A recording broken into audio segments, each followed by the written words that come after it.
All right, welcome back to the BattleDrones CCI 2022 competition. Today I thought I would just show you kind of the trigonometry of how we figure out where a gate is just based on the projected corners. So if you remember, the projected corners are like the pan and the tilt angles to each corner. So let me go ahead and share my screen so you guys can see how this works. All right, so within this effort, as you guys have a drone starting off somewhere, it's got a camera and it's looking at a gate that's some distance in the future. But all that you will have is the first person view of that. So if we're over here and you've got the FOV, you might see something that looks like this. Here's one gate, behind it will be another gate. There will be one like this, right? And so you can see kind of what I'm doing is I've got gate 1 is up here closest. We've got gate 2 over here. This is actually the back of gate 8. And then we've got 4 and 5 way in the distance. So your opening view is going to look something along this line. And you have to figure out where those gates are just based on the fact that you know angular distances, okay? Now, looking at this picture, you might not realize that these are, in fact, angles. But let's break this down. So your drone, the camera has its very center. This is the center of its picture right here in the middle. And you can count pixels over and up to where those corners would be, right? And so this is just like any other, you can picture like a scatter plot where you've got X and Y values to some location in a two-dimensional space, okay? Now here it's counting pixels over, counting pixels up, but what's important about counting those pixels is those pixels represent angles, okay? And let me show you what I mean by that. Let's just take kind of a standard Pinhole camera model. So Pinhole camera has a small slit in it, and as light comes in, it refracts around, and you get a nice little inversion. So Pinhole cameras are one way to think of it. You could also have a lens in there, which would be how most cameras are going to work, and the lens is going to bend the image. But let's see, let's say we've got a tree. Beautiful artwork. And this is my camera here. So light from any part of this tree is going to come through and get projected onto the back of your screen, wherever your sensor or your CCD is. And this is going to be true for every point, regardless of how far away it is. It's going to come through this center point. And so when we have some sort of sensor that is breaking these up and registering on a pixel by pixel value where all these things are coming, notice that these pixel locations are associated with the angle that they came in from the starting point, okay? That's a very, very coarse concept of what's happening here with your camera, okay? And this gives us a lot of creativity. Now, when we're counting angular distances, that's not necessarily enough information to tell how far away some feature is. But just like what you can see in the image I've drawn in red up above, you have an intuition, right?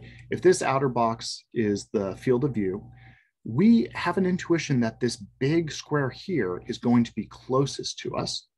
And the smaller they get, the further away they are.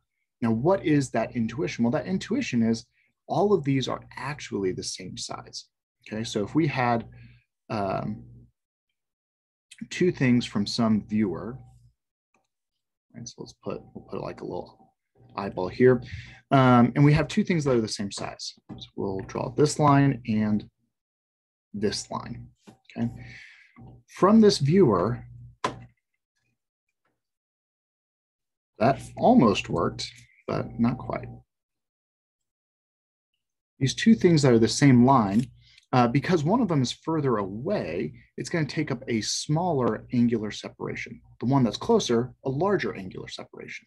Okay, and that kind of connects us why things that are closer to the camera are going to be larger. It's because it's a larger angle that connects them. Okay, so there's hopefully some intuition there. And what we want to do is, once we start realizing that we have more information than just these 2D images, we actually have this kind of implied depth. We can use that to solve some problems and figure out a pretty good estimate of how far away those gates are. Okay, so from here, let's kind of go in and talk about maybe a toy geometry problem that you would have heard of before. So let's say that we've got another tree, and this tree, I'm not a great artist, so we're just gonna put some curly cues up here.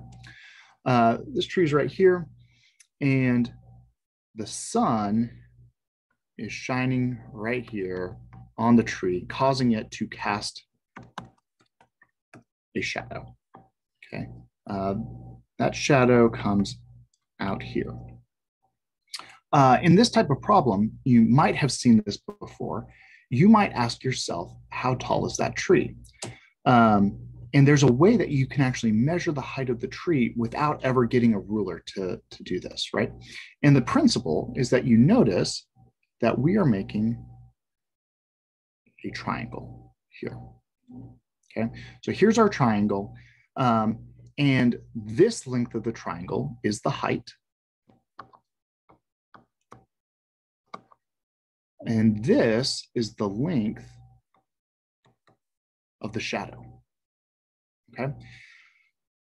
So if we could measure the length of this shadow, we can use that to infer the height of the tree. It's an unmeasured distance, but we can use the full power of geometry to help us solve this problem.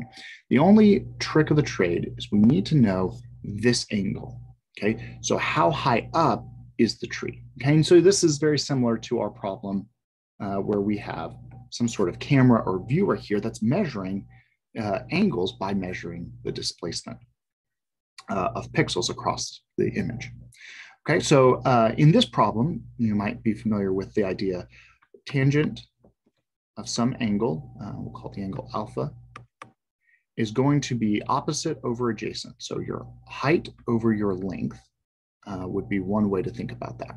Okay, and if we know how long this is, we could actually get a ruler out and measure that or pace it off.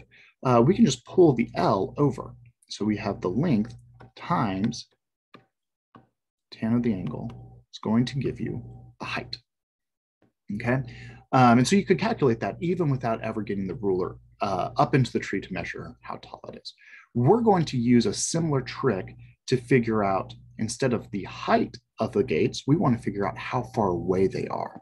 And we're not going to use a shadow. In this case, the shadow is kind of just proverbial.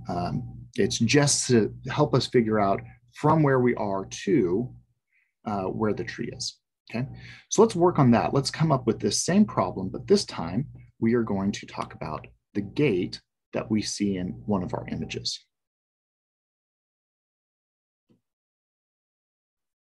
Okay, so let's draw the same problem. And here, we're going to have our drone flying right here. And it's looking at a gate. Now, this gate is not, sorry, let me try this again. The gate is going to go all the way down to the ground, but the drone is not flying at the ground. And so in this problem, we're going to end up having two different triangles. We have the triangle that we previously had, and we have our other triangle. And let's pretend that this angle right here is a right angle. It kind of read in a little bit weird. Okay, so in this case, we have two things. We have the height above, so we'll call that height up, and we have the height down. Okay, but if we add these two up, h up plus h down, we're going to get the total length or the height of one gate. So we'll just call this the length of the gate.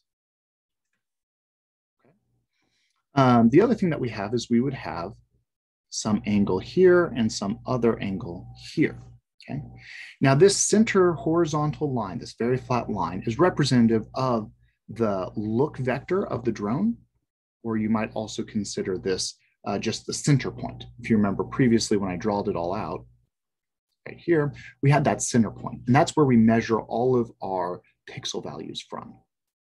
Okay, so we can measure how many pixels across my image. So let's put another plane here that is our picture image. And we'll just say this is an artifact just some distance away.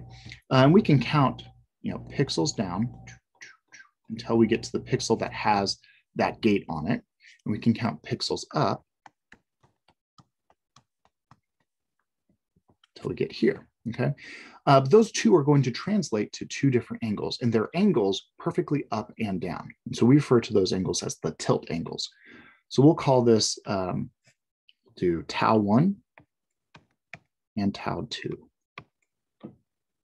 Okay, so we have two tilt angles, two heights, and in total, those heights are going to give us the length of our gate, okay? Now the length of our gate, this is a known value. For the gates that we're designing, the opening, so if we're doing corners to the inside opening, those are about 3 feet apart. So we'll just say it's 1 meter to keep the math simple. So this is 1 meter. What we won't know is these distances. Those distances we don't have down pat. But what we can do is we can come up with equations for them, just like we did with the tree. So remember that tangent of tau, and we'll just put an I here because it doesn't matter which tau we're talking about, is just going to be the height over the length or the distance. So since I'm calling the length of the gate L, let's call this distance D.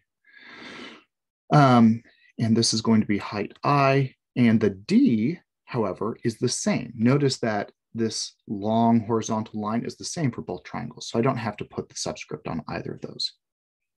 Okay, so if we have tangent of tau 1 is equal to height up over distance, and tangent of tau 2 is equal to height down over distance, we can rearrange these to solve for the h up and h down that's in this equation up here. Okay, so let's go ahead and pull that out. And we can say altogether that the length of the gate is equal to tangent of tau 1 times the distance, right? So I pull that over, times d, plus tangent of tau 2 times d. And then in the end, let me factor out that d, which is really the value that we want to know. This is a known value. So let's factor that all out and solve for d. So if we say the length of the gate divided by tan of tau 1 plus tan of tau 2 is equal to d. Okay, this is our equation. There we go. So just by measuring pixel values and coordinating based on which camera we're using, we can do a one-to-one translation of how that camera measures out pixel values to positions on angular space, okay? Once we know those pan and tilt angles, the projected corners of the gate, we can use our information of the size of the gate to approximate how far away that gate is, okay? Now this is a pretty good, it works really well in the simulation, but understand it has some assumptions built into it. And these aren't necessarily assumptions that we talked a lot about, but let's go ahead and dive into them. The first assumption that we're making is that we assume that this gate is perfectly straight up and down, okay? And that's what we're going to do. We're going to make these straight up and down to the best of our manufacturing abilities.